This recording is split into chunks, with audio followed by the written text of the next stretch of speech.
Our state has some incredible problems. My name is Lynn Hinderrocker. I'm here to talk about that with you and talk about the trends that have shaped this state and dragged us in one direction or another. We're not really we're not realizing the dream we had way back in the early 2000s or even around 2008 or 9 or 10. My name is Lynn Hinderrocker. Welcome to WowBiz Nebraska. We're going to get it on right now. The missing ingredient in business today is creativity. The entire first half of this show is devoted to creative people, creative activity on stage. I even have Fast Company magazine right here with me called How to Unleash Creativity. I'm Lynn Hinderrocker. Thank you for joining me right here on WowBiz Nebraska. I've got a very creative individual with me, Mr. Arthur Fratelli. Did you know I'd get around to you? Huh? You knew it. I was coming at you. Now, Arthur Fratelli, what a wonderful guest to have you here. Thank you so much. Excited to be here. He's a performer par excellence. He exceeds my expectations. But most importantly, to me, we're going to get to know the real Arthur Fratelli today. This is like therapy for me. That's right. And that's not a bad thing. I don't have to pay. That's right. That's right. It's inexpensive. So we're talking about creative action and creative people. Yes, we'll do this. Well, and this is to creativity and entrepreneurship, yes. Right? Because you're a sole proprietor. You know, you're out there in the field, you're hustling, you're getting performances, you're doing very well. How long, Arthur, how long have you been performing? So I've been performing since I was pretty much a teenager, but I started full-time out of college. Yeah. I said, I've got to try this. I've got to get on stage and speak. I love my audiences, and I love what I do. Yeah. I could either spend the rest of my life enjoying it and the challenges, or get a job and say, what if? Yeah. And how many people do we know that do spend their life what if, right? Well, very, very many people, no doubt about that. But I want to tell you, first off, I was pleasantly surprised at how funny you are, how many riffs and action you have on stage. I saw you on a video, and you had the audience in Topeka, I think they were. You had them laughing and guffawing. I like that word, guffawing. That is a good word. Yeah. They don't get it in Topeka. No, I mean, every 8 to 9 seconds, I was counting, you had them laughing, really laughing. And do you know what that is? Do you want to know what that is? The reason I raise this cup is because I think of creativity the way that a philosopher thinks of water, okay? Because you put water into a cup, it becomes the cup. You put water into a bottle, it becomes the bottle. Water frozen is still water. Mm-hmm. We know it as ice. But in these situations when you're a speaker or a presenter or anywhere in life, you have to adapt. You have to be like water. And when I'm in Topeka, Kansas, and I see all the Carhartts and the Dodge Rams out front, I go, I know my crowd. I got to be that. I know my crowd. Yeah. And then you go to a black tie dinner, and it's Acura out front. You go, I got to know my crowd. Yeah, the BMW. BMW. And that's what it's about. And think about how many different people we meet in a day from all different backgrounds. And I've got a lot of salespeople that watch this show. Yeah. And that's one of the things, that the ability, almost chameleon-like. Yeah. And there are certain personality types that can do that and certain personality types that cannot do that. Yeah, and it's a metaphor for life and business. If you can't adapt, look at Blockbuster. Oh, well, we could go on and on about that. But so let's get back to your career. Yeah. So you've been doing this now 20, 25 years or so? Yeah, full-time for 22 years. 98 was my first step into the pool of full-time performing. Yeah, and let's talk about your typical crowd. Is it a corporate crowd? Sure, then? Yeah, I mostly do corporate company parties, so I come in, I demonstrate the psychology of what I'm doing on stage with people from the audience. Okay. And it's a lot of fun, and it's a funny thing, and it's not at all from a point of view of I have supernatural powers. Yes. This is more like, look at what the brain is capable of. Okay. Look what we can I do. didn't quite, because you do position yourself as a mentalist. Yep. And I didn't really understand what that was. So mentalist is like a magician that doesn't want to practice as much, is what it is. Okay. Again, creativity, right? Creativity, there we go. And that's the funny thing, because it is a lot of research and refinement, and just having the courage to try things on stage when you might fail. Yeah, and there might be some potential employers or partners in the crowd, and they look at you and go, oh. But you know what you do? You pick it up and you go forward. I watched your video and I said, this is a courageous man. Number one, that's a very high thing. Thank you. But secondly, I love the fact that you take practice seriously. Yeah. You really do. Why don't you tell us a little bit about that? Very important. So I feel like all character is based on discipline, and discipline is based on your ability to grind through the hard times. You could get up every morning and hit the gym, or you could hit that snooze button. Same thing in your career. I get up every morning, I practice certain routines, things that take ability. And because when people see it, they'll remember your message. They'll go, that's the guy that did that thing that I've tried Boy, I can't. Because it was and so remember his slick, message. and they don't know that you done it 100 times just the last couple and you days. know what? That's what it is. It's repetition. And if you Yeah. think of every great hero story, it's repetition. Now, I the wanna tell you boxing movies, any of that.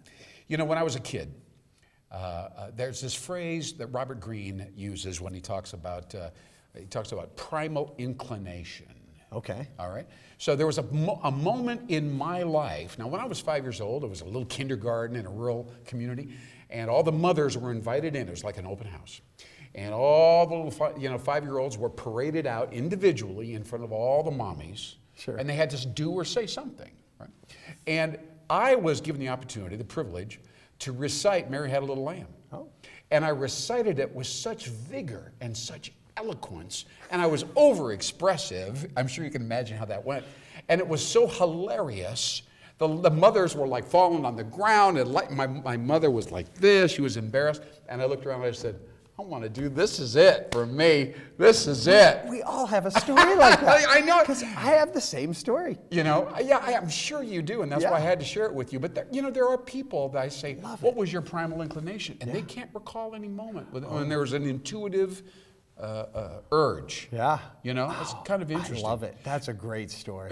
You know, Now, go ahead. well, mine was Gilligan's Island kindergarten talent show. I got up and did the theme with my little white hat and my red shirt. And I got off stage and said, this plastic guitar, I'm kind of a rock star, you know? And ever since then, look at me now, man. I mean, Topeka, Kansas. And you are mentioned that, kicking right? it, man. I that's love big that. All time. right. So let's talk about from a business point of view. Yeah. All right.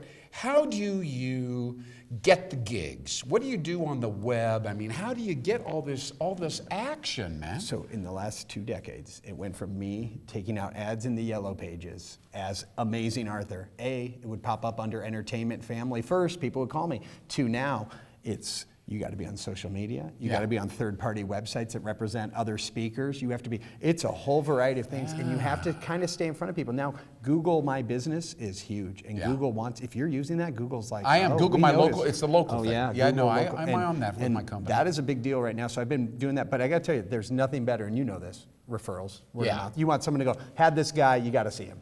It's hard to get that, though. Harder than it used to be. It is. Do you want to hear the best I've ever heard of a speaker? Yeah. A speaker trying to get dates. A potential client would call and he'd say, "I will overnight you my press kit."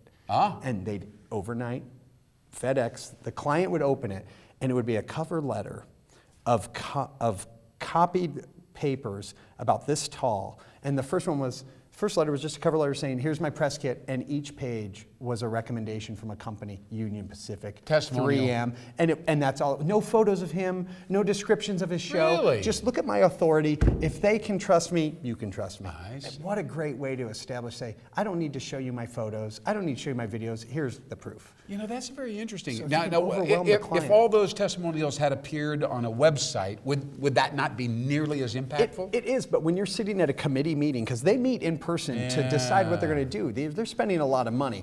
And if they can plop this down and go, there's 5 pounds of recommendations on this guy, and follow it up with a website, Sure, you know? Sure. Just Absolutely. any hook though, you know, but the authority to me, that means everything. Now, you call yourself the Amazing Arthur Fratelli. Is that your brand, your personal That is brand, my brand. Amazing? Is right? that not the thing now? You got to have a brand. Yep, my brand is You AAF, do. Amazing Arthur Fratelli. I'm Amazing AF, Arthur Fratelli. Yep, and I try to keep it out in front of people and stay on that message. And it's never just Arthur Fratelli. Try to do amazing. You know, you want to have that repeat punch. You know, it's interesting. I want to say to the audience, right? This is very important. This personal branding thing, extends out. There's over 2,500 real estate agents in the Omaha, Nebraska Isn't that area. crazy? Yeah. 2,500. And I couldn't tell you one from another. There's a few on some bus benches around town. Yeah. But again, most of them don't have any distinctive hook. Some do, but most do not. And all the rest are just like, you're a commodity, all right? I'm going to go to the web. I'm going to check out the price. We'll go look on our own. We may or may not use you. Now we go to the insurance industry. Once again, I mean, thousands of insurance agents, wealth management guys, et cetera, and none of them, to the best of my knowledge, generally, have a nice, distinctive personal brand. And I think there's business there. I think all of you need to call me so I can help them develop and refine it. And you know what's really important is that they self-actualize at the same time. They kind of like own who they really are. And once you have that structure of your image in every email, in every message, and behind you, they familiarize. It's like a hypnotic. It's like the pendulum. You know, it's like, oh, I feel comfortable with this guy. I've seen it over and over. Sure. And that branding, it means everything. Absolutely. There's a psychology to that for sure. There really is, and it's associative. It's emotional. It's right-brained. Yeah. But most of the people that we talk to out there, most of the people we run into in the world of business are left-brained. Yeah, they really are. They're very organized. Very organized, rigid thinkers, very linear, of course, verbal, you know. And that's why when the creative side can join, you can say, this is all great, but here's what can make it better. You're absolutely right. But you know what? Now we're talking about my career, right? A little bit. Because that's how I position myself, is I'm the creative catalyst for these companies that are like bogged down, you know, in linear thinking, and they're logical, but that's not actually, there's no excitement. Force for the trees. There's no wow factor, right? Okay. But you don't have a problem with the wow factor, Arthur. Well, I like to. You can't hear that enough. I always love hearing the praise. Oh, you know what? well. Hey, 10 free shows, 1 free show after the 10th paid show. How about that? That's my special offer to all WowBiz viewers. Now listen, we're going to wrap this up. This has been wonderful. I could go on for hours. But what piece of advice, because you are actually an incredibly insightful guy. You understand psychology and philosophy far beyond what most people would think of perform. What would you like to say to our audience? They're business people, a lot of them are small business or owners. What would you share with those people? You have such a robust life. And there's so much to share, but you got to look at this as this is your hero's journey, that you're going to get the journey that you're prepared for. And if you have studied everything you need to know, if you've studied all your competitors and you know yourself, it's all Lao Tzu, it's all art of war. I mean, it's all, you spend your time on making yourself look like you're the next level, and then you deliver. Refine, fail up, learn what you did wrong and improve. Don't let it keep you down, keep man. learning all the time, I think, is really. People forget they can learn.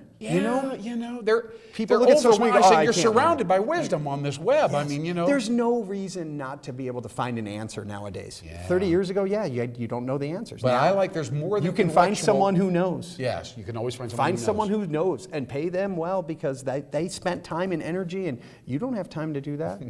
That's the pitch I'm going to steal for myself. I appreciate Consider that. it stolen. You can have it, buddy. Mr. Arthur Fratelli, the amazing Arthur Fratelli. I wish we had time for me to do more. This was fun. Will you come back? Yeah. Does this go towards my community service hours or not? It does. The credits are racking up right now. My parole officer will sign off on this? That's right. All right, ladies and gentlemen, Arthur Fratelli's here. We'll have him back again, I promise you. Visit me on, I got to do the plug, Facebook, Instagram. I'm also on Christian Mingle and Farmers Only. Who would have thought? I like to play the field.